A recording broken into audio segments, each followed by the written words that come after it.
Ressources. Principe de fonctionnement d'un capteur, d'un codeur, d'un détecteur, à savoir. Les objets automatisés qui nous entourent ont besoin d'acquérir des informations sur leur environnement. Cela implique de mesurer ou de contrôler des grandeurs physiques pour assurer leur fonction d'usage. Chaque capteur est sensible à un phénomène physique spécifique: couleur, distance, obstacle, lumière, température, nombre de tours, contact, force. On a le capteur de couleur qui détecte les couleurs, la photorésistance qui mesure la quantité de lumière, la sonde de température qui mesure la température, le microrupteur qui va détecter le passage par contact, le capteur à ultrasons qui mesure une distance ou détecte les obstacles, l'anémomètre qui mesure la force du vent, et le capteur de mouvement qui mesure la présence ou non de quelqu'un. Les capteurs sont donc capables de mesurer des grandeurs physiques et de les transmettre sous forme d'un signal électrique, analogique ou numérique, à un dispositif de commande. Exemple avec le capteur ultrason du robot M-Bot. Le capteur à ultrasons mesure des distances par rapport à l'obstacle. Ce sont des grandeurs physiques. La grandeur physique est transmise à la carte électronique sous la forme d'un signal. Ce signal est analogique puisqu'il varie tout le temps pendant le déplacement du robot. À savoir faire. Comment expliquer le fonctionnement d'un capteur? Le capteur est un instrument de mesure qui mesure une grandeur physique. Après, il émet un signal électrique proportionnel à la grandeur physique mesurée. Ce signal électrique peut prendre différentes valeurs qui sont analogiques ou numériques. Le capteur à ultrasons, il utilise un émetteur ultrason qui envoie un son inaudible à l'humain. Lorsqu'un objet est détecté, le son rebondit sur l'objet, le récepteur reçoit alors le signal sonore dans un temps donné et le capteur détermine la distance. Exemple pour le capteur de luminosité. Le capteur de luminosité est un dispositif permettant de transformer la variation de luminosité en signal électrique analogique. Le capteur va mesurer une grandeur physique. Il transmet une information analogique ou logique avec un signal électrique analogique ou numérique. À savoir, les codeurs permettent de mesurer avec précision la position de l'axe de rotation d'un moteur et de transmettre cette information en un signal numérique. Exemple de codeur. Un codeur détecte un nombre d'impulsions électriques grâce à une roue percée de trous dans laquelle passe de la lumière ou non.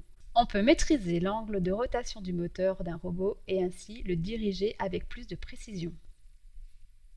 À savoir faire. Comment expliquer le fonctionnement d'un codeur? Les codeurs fournissent directement sous forme codée la mesure numérique de la rotation. Exemple de contour ou du codeur optique.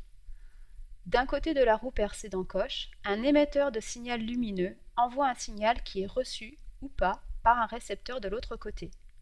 Le faisceau lumineux va donc être bloqué.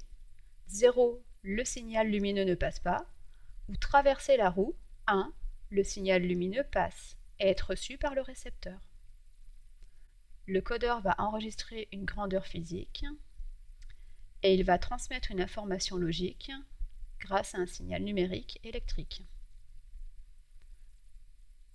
Le codeur envoie l'information à la partie commande d'une tension qui ne prend que deux valeurs, 0 ou 1.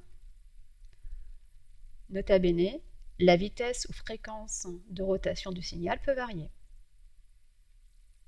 À savoir, les détecteurs sont constitués de capteurs de différentes natures. Les traitements d'informations issus des capteurs permettent de constater une présence, une pression et de transmettre un signal logique. Exemple de détecteur. Détecteur de ligne pour le robot M-Bot, détecteur de contact, détecteur de passage, coupure du faisceau infrarouge de la barrière, détecteur de présence de main devant un robinet. Le détecteur détecte une information, puis la transmet au microcontrôleur sous forme de signal électrique comprenant une des deux valeurs logiques suivantes, 0 ou 1. À savoir faire, comment expliquer le fonctionnement d'un détecteur? Le détecteur sert à savoir si une grandeur physique est présente ou non. Il n'y a que deux possibilités, soit la grandeur physique est présente, soit elle est absente. Soit c'est vrai, soit c'est faux.